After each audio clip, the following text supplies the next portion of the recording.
people, are you ready? Windies in the land, just put up your hands.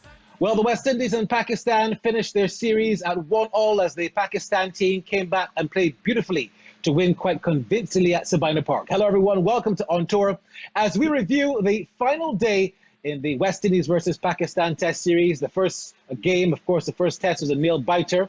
The second one, thoroughly dominated by the visitors, Pakistan, on tour, and they certainly have cherished this victory, a 109-run win. Let's look at the scorecard. You remember, of course, that Pakistan, they batted first and they declared on 302 for 9. In their second innings, 176 for 6 declared. That first innings by the Windies was terrible, 150. That set them back big time. Even though they made somewhat of an improvement in the second innings, it was way below par because the target was 329 and they were bowled out for 219 after they had only lost 1 wicket overnight. Look at the West Indies scorecard to see how things went for them in the second innings. There, Craig Brathwaite, perhaps the lone man fighting so hard. He got 39, top score 47 by Jason Holder. Nevertheless, a bit of a good innings there from Kyle Mears, 32. Some people getting starts, they just didn't go on. Jermaine Blackwood, another case in point, getting 25. It was really, again, the bowling of Shaheen Shah Afridi, 4 for 43, and Nam Ali, who got 3 for 52. Of course, Afridi winning the man of the match and the man of the series for bowling brilliantly all series long, and he certainly deserves that. So, done and dusted, Pakistan winning by some 109 runs. Straight to the panel we go. And before we started, I made a joke with Sir Clive Lloyd.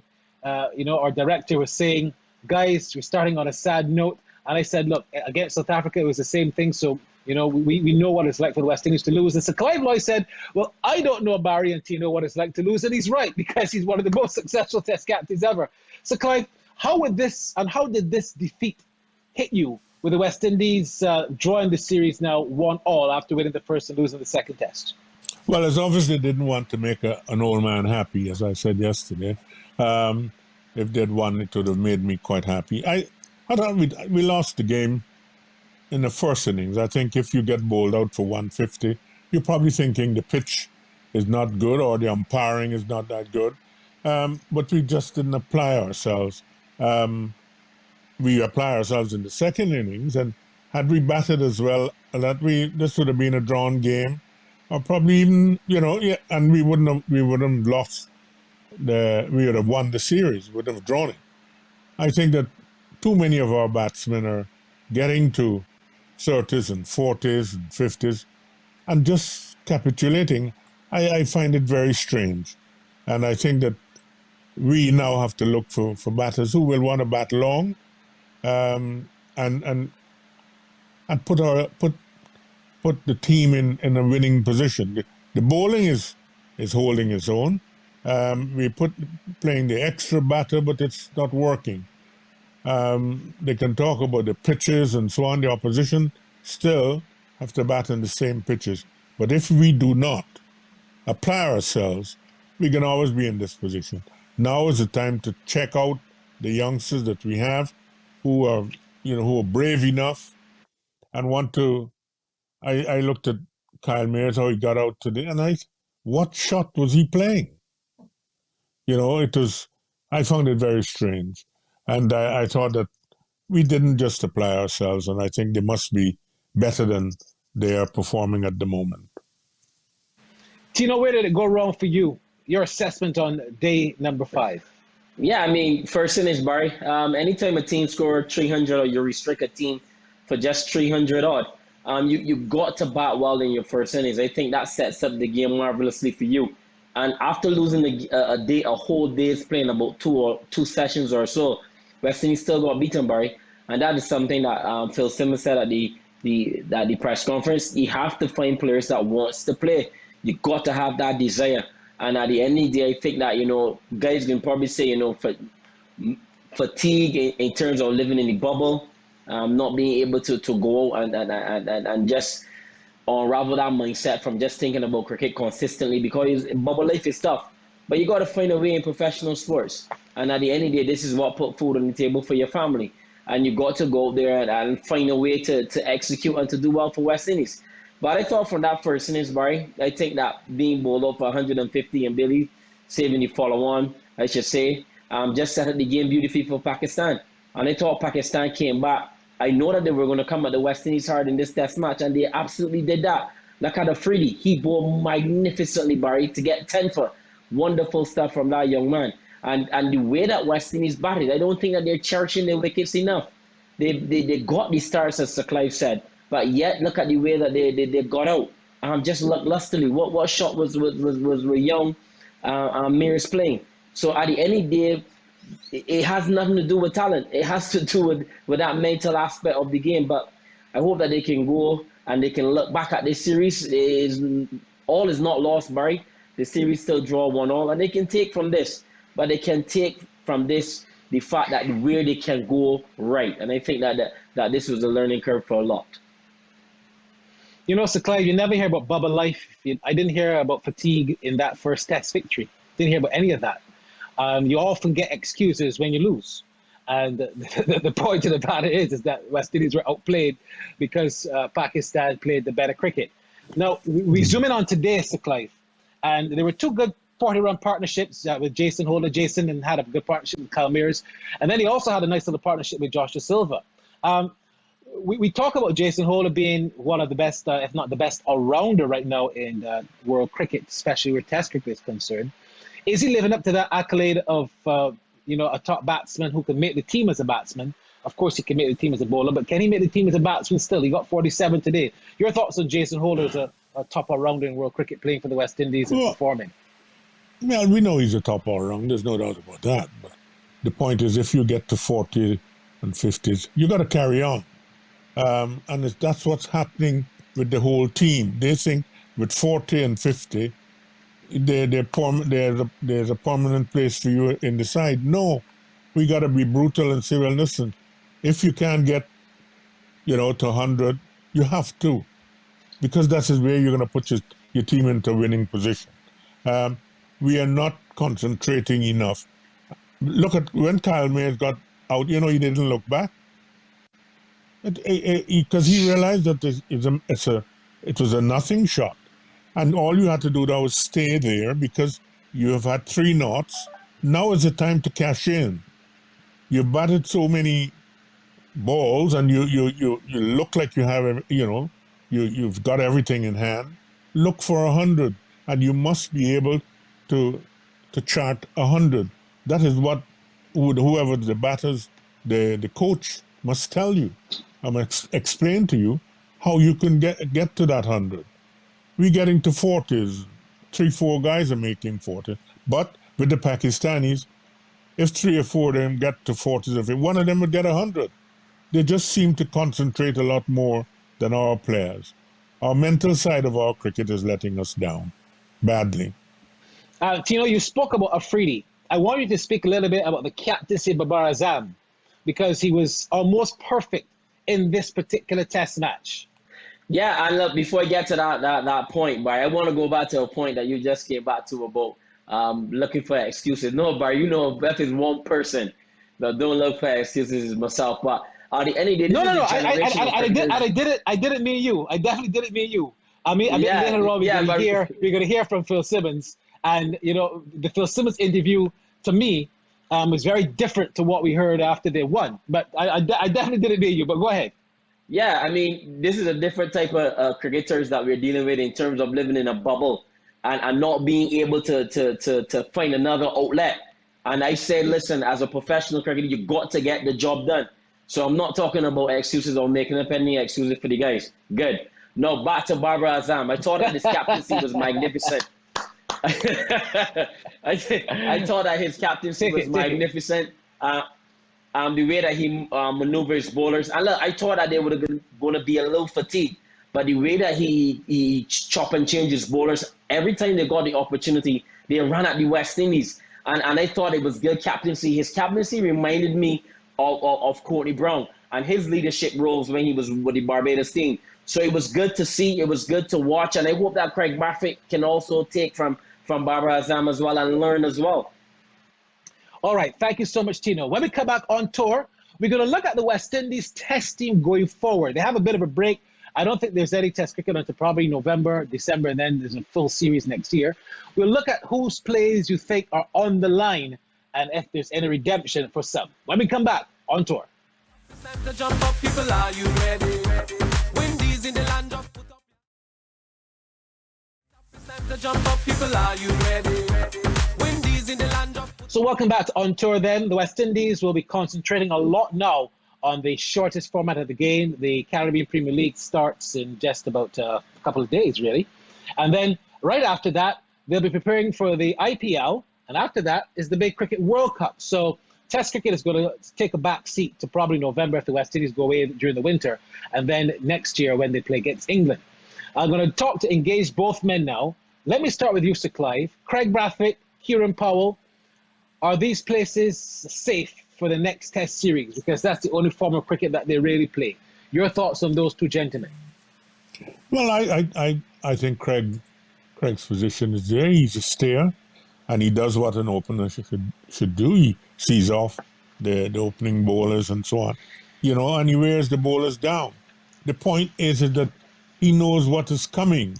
There's nothing coming behind there, and that is my problem. Now you had Powell yesterday batting extremely well. How can you get run out in that manner? And it would have been, I would think, a much better game if we didn't lose a wicket yesterday. It would have been a different game because he was covering everything. We had enough time, and we probably could have got nearer to that score because he's a good striker of the ball, and probably with the others coming in with a much better total, it would have given us that impetus to win to save the game, if not win it. The other thing I had to look at is you look at Alzari. He's coming as a night watchman, and he's playing shots from the word go. I would think that his role, did anybody tell him what his role was? To see these bowlers off. You want to bat as long as possible with the captain, and they must be tired, and you can't get out hooking a short ball. You get out of the way. And the point is that they should realize that it is occupation of the crease. Time was the essence of the contract. And somebody should tell them that. It didn't look so to all the others. All right, we drew the series. It could have been 2-0 to Pakistan, because the first one was very close. But I think we have to get some young men who want to bat and bat long. Good. We have the middle order not doing too well. I don't think a lot of those players have a permanent place, really. And they have to try and fill them with guys who are brave enough and want to bat for long periods. Quite a few of them are up for grabs, I would think. Tino and Kumabona, Roston Chase, Kyle Mears. Let's talk about those three cricketers. Are their plays safe for the next Test series? Well, I guess there's no cricket going around, Barry. Let's be realistic that you can drop any of them. I think the only boy that comes in there is probably Shamar Brooks, who made runs in the last best of best tournament. I guess that's the only person I will probably bring in for one of the middle order batsmen. But really and truly, there's not much cricket going around, Barry, to really chop and change. So you got to stick with guys, and I don't think it has nothing to do with ability, Barry. I just think it got to do with mental.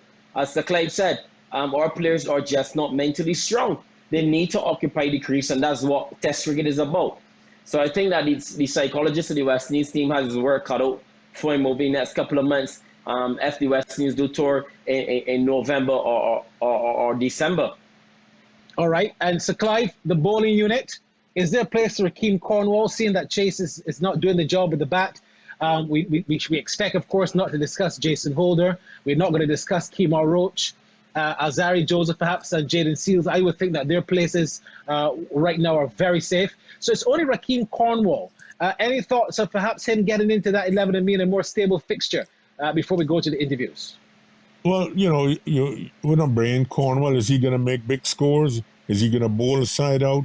I'd like a left-arm spinner in my side. if possible, if you have someone good enough. The ball leaving the bat has always been, very difficult. We got one or two left arm spinners, or to have Warwick, and you have the guy from the two guys from Trinidad, I presume. So all these will have to go and get into the mix. Cornwall has played a few test matches. I don't know, hasn't really set the world alight. We have to try and get a settled side, a balanced side. We have to look at guys and think, well, 30 and 40 will not, it just shows you how poor the side is if guys are going to make 30 and 40 and be retained. You have to make bigger scores than that. And I think somebody's got to be cruel when they're to be kind when they're choosing teams. And there must be somebody there to tell them that you have to do much better than this to retain a place. Wonderful stuff. All right, gentlemen, we got lots of interviews. We're going to come right back just for your final wrap. When we come back, though, we're going to hear from the two test captains, and we hear a little bit from the coach, Phil Simmons. You're watching On Tour on FlowSports. It's time to jump up, people, are you ready? Windies in the land of put up. It's time to jump up, people, are you ready? Windies in the land of put up. All right, then, welcome back for the last lap of On Tour. Let's hear from the two test captains, and then we're going to hear a little bit from Phil Simmons, the West Indies head coach. Craig, first difficult end to this test match. What's required to get more production from your batsmen? Well, obviously this game, the first innings, totally let us down. And, I think obviously we were behind the 8 ball from the start. And, consistency, is obviously what we need. And I just think it's a mindset. Test cricket is never easy. And, all the guys, technically could bat. It's just a mindset. So I think the quicker we get to that, that strong mentality as batsmen, starting, first 30 balls is always the toughest period, and finding ways, to get through those tough periods, I think is key for us. Yeah, in the last 3 test matches, inclusive of this one, only twice the West Indies scored over 200 runs. Now, this loss, drawing the series, what do you feel about the outcome of this series? Well, I still think it's a positive, because we didn't lose the series. So, that was still good. I thought the team did a superb job in the first test. And, obviously let ourselves down in the first innings, in this test match. Kudos to the bowlers once again, leading the way. Kemar Roach, Jason Horder, young Jaden Seals, Alzari, Joseph, Kalmir is doing a fantastic job. And, we made some strides, to be honest, we made some strides. But this test, the first innings really let us down. And, for me, it's just a mentality. Test cricket is tough. And we got to just find ways, to get through tough periods, that we may face, going forward. Baba, how important was that test match win for you?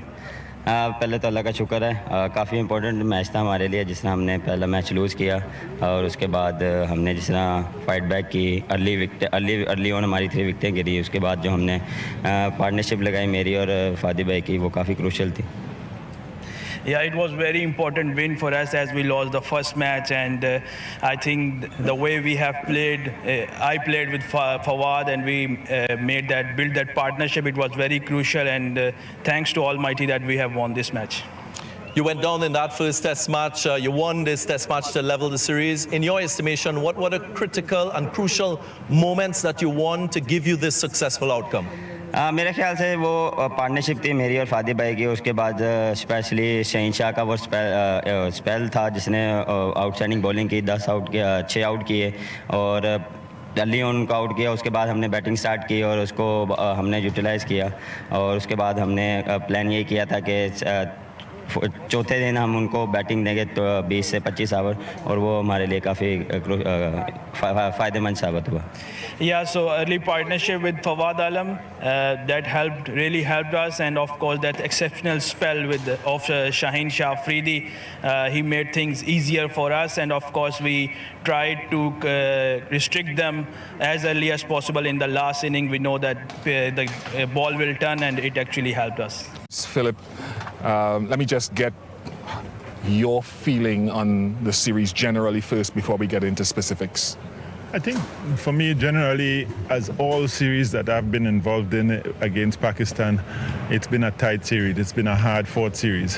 In the first game, we batted a little bit better than they did. In this game, they bowled better than we did. So, that's the way the series usually goes between the two teams. But a very hard-fought series, and 1-1 is justified.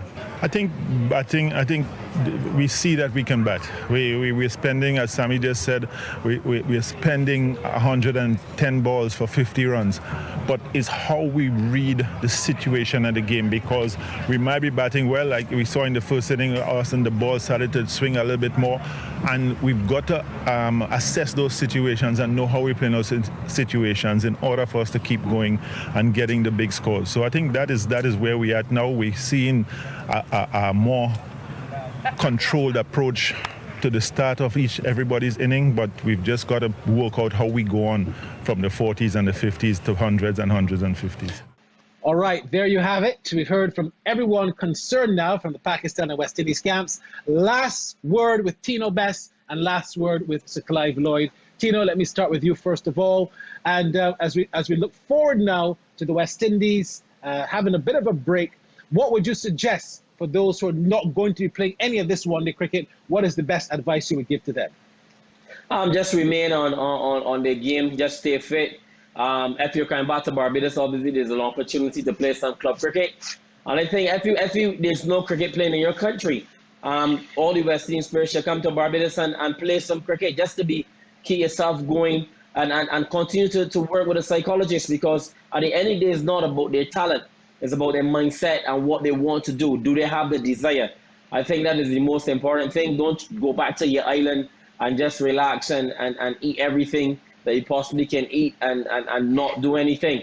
I think that is the situation that in this pandemic that we're living in, that as a professional cricketer, you remain professional, plain and simple. Well said. So Clive Lloyd, your advice to those who will not be playing any regional first-class cricket, like Craig Brathwaite, Kieran Powell, what is your advice to those young men? Yeah, I've always said that I wondered what Craig and these guys do when the one-day cricket is on. I think they should be playing in other countries. Find out what Jamaica's 3-day cricket is like, or Trinidad or Guyana for that matter. You've got to keep playing. You've got to keep fit. Good? And I think that is what they need to do, because then you try and iron out the faults that you have, and be ready whenever the Test cricket comes around. You must go with the weight. You must come back at a certain weight. You've got to keep yourself fit.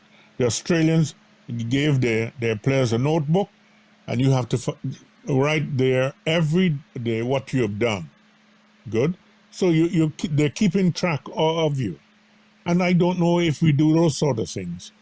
We must look after our players and make sure that they're doing the things that are needed. Not wait until the next tour and then they run a couple of laps and they're fine. No, you must come back, like a butcher's dog, as they say, fit as a fiddle. And until we get our professional side right, we can't go forward, play, blaming the pitches and so on. We have to be more professional than that. These guys are being well paid now, and they have to now be professional in all aspects of their game. We have a great tradition to live up to. As I said, I had a chat with the under-19 guys. I hope that I've said things to them that will make them better cricketers. And I was glad that I had a chat with the youngsters that are coming through. We have to look at the young men who will have to represent us, and they must inculcate the right things, the right habits to make them great cricketers. Very well said, Sir Clive Lloyd. I want to thank you for making an indelible contribution to On Tour. Tino Best, fantastic as always. We've had a great time. We had South Africa, we had Sri Lanka, we had Australia, and now Pakistan. We had a very long season. And I want to thank you guys for really making the show possible. Thank you so much. We had to stop our chat the chat reached its maximum limit, and that's why we haven't seen a lot of the chat in the last game, because it's exploded. It's blown up almost. And I want to thank you for making the chat, the cricket chat, a huge success. On tour, we'll be back as soon as the West Indies are home again, or if they're away again. Once they're on tour, once somebody is on tour, we'll be on Flow Sports. I'm Barry Wilkinson. Thanks to our executive producer, Revelino Simmons, and his wonderful team, saying bye-bye for now.